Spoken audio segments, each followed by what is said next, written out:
था। कश्मीर के हिंदू गौरव का सबसे बड़ा चेहरा आप कह लीजिए या महत्वपूर्ण चेहरा कह लीजिए, राजा ललितादित्य, जिसे कश्मीर का सिकंदर कहा जाता था। ऐसा राजा जिसके दौर में कश्मीर में सनातन का डंका बज रहा था। राजा ललितादित्य का प्रभाव चीन से लेकर रूस तक फैला हुआ था। दक्षिण भारत के चोल राजाओं की ही तरह ललितादित्य ने भी कई विजय अभियान चलाए थे और उसमें जीत हासिल की। राजा ललितादित्य को कश्मीर का सबसे ताकतवर राजा माना जाता है। कश्मीर के इतिहास पर सबसे प्रामाणिक किताब कल्हण की राज तरंगिनी को माना जाता है।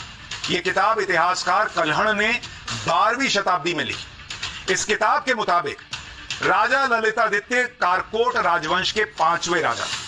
कारकोट राजवंश की स्थापना 1400 साल पहले 625 ईस्वी में हुई।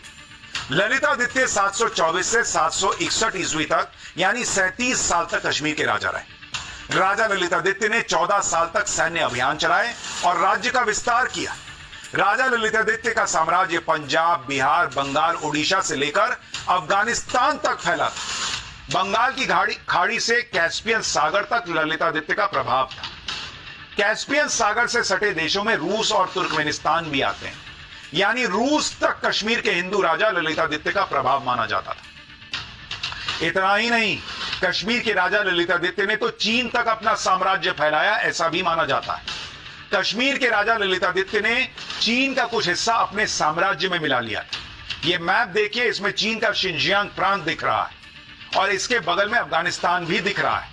अफगानिस्तान के साथ साथ चीन के शिनजियांग प्रांत के बड़े इलाके पर राजा ललितादित्य का शासन था, ऐसा माना जाता है। राजा ललितादित्य के चीन के कुछ इलाकों पर कब्जे के बारे में किताबों में लिखा है। अमेरिका की यूनिवर्सिटी ऑफ विस्कॉन्सिन में प्रोफेसर आंद्रे विंक ने अपनी किताब अल हिंद में लिखा है कि 7वीं सदी में सेंट्रल एशिया के तमाम राज्यों की हालत खराब थी। इसका फायदा उठाते हुए ललितादित्य ने सेंट्रल एशिया के कई इलाकों पर जीत हासिल की और वर्तमान चीन के शिनजियांग प्रांत का बड़ा हिस्सा भी जीत लिया। मतलब विदेशी लिख रहे हैं किताब में, हमारे यहां कितनी किताबों में यह पढ़ाया गया, सोचिए।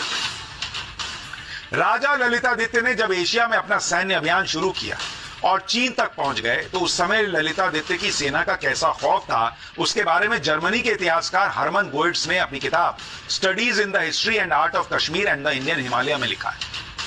उसने लिखा कि ललितादित्य ने न सिर्फ तिब्बत पर अधिकार किया बल्कि चीन पर भी हमला किया। ललितादित्य ने चीन के शिनजियांग प्रांत के तरीम बेसिन पर अटैक किया और तकलमकन और गोबी डेजर्ट पर अधिकार कर लिया। उसके बाद ललितादित्य ने कूचा और तुर्फान पर अटैक किया। तरीम बेसिन 8,88,000 स्क्वायर किलोमीटर में फैला है और उत्तर पश्चिम चीन का सबसे बड़ा बेसिन।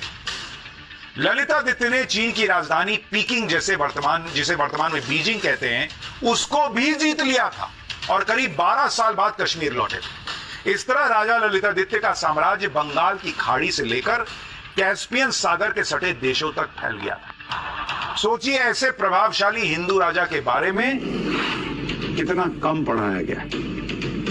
विदेशी लिख रहे हैं, यहां पढ़ाने में दिक्कत।